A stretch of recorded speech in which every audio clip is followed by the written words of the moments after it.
নিজের ব্যাটিং নিয়ে super serious Nazmul Hossain শান্ত। শান্তকে ফর্মে ফেরাতে মাঠে 3 কোচ। সিরিজের শেষ ওয়ানডের আগে বাকিরা যখন বিশ্রামে তখন ব্যাটিং কোচ মোহাম্মদ আশরাফুল, মোহাম্মদ সালাউদ্দিন ও সোহেল ইসলামের বিশেষ ক্লাসে নাজমুল শান্ত।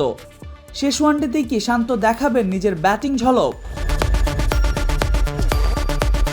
পাকিস্তান সিরিজে এখন পর্যন্ত খুব একটা স্বস্তিতে নেই নাজমুল হোসেন শান্ত।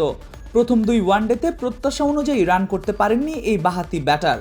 প্রথম ম্যাচে তার ব্যাট থেকে আসে 27 রান, আর দ্বিতীয় ম্যাচে ফিরতে হয়েছে 0 রানে। দ্বিতীয় ম্যাচে তো রীতিমতো নিচু হয়ে আসা শাহিন শাহ আফ্রিদির বলটাই বুঝতে পারেননি তিনি। সিরিজের গুরুত্বপূর্ণ এই সময়ে শান্তর পারফরম্যান্স নিয়ে স্বাভাবিকভাবেই আলোচনা শুরু হয়েছে। তবে সিরিজ শুরুর আগে নিজের ব্যাটিং নিয়ে বাড়তি কাজ করতে দেখা গিয়েছিল শান্তকে। পাকিস্তান সিরিজকে সামনে রেখে কোচ সোহেল ইসলামের সঙ্গে আলাদাভাবে অনুশীলন করেছিলেন তিনি।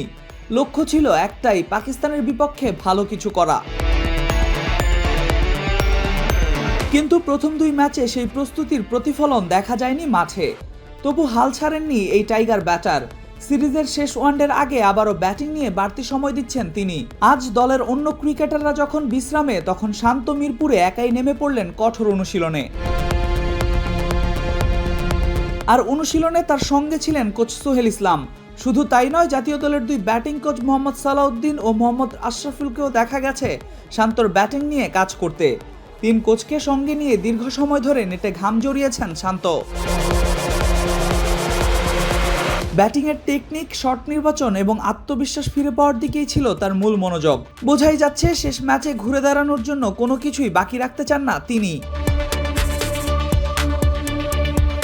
সিরিজের শেষ ম্যাচই তাই শান্তর জন্য হতে পারে বড় সুযোগ।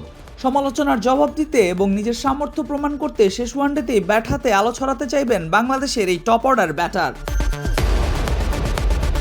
Al Mahmud Fahim, BD ক্রিক time.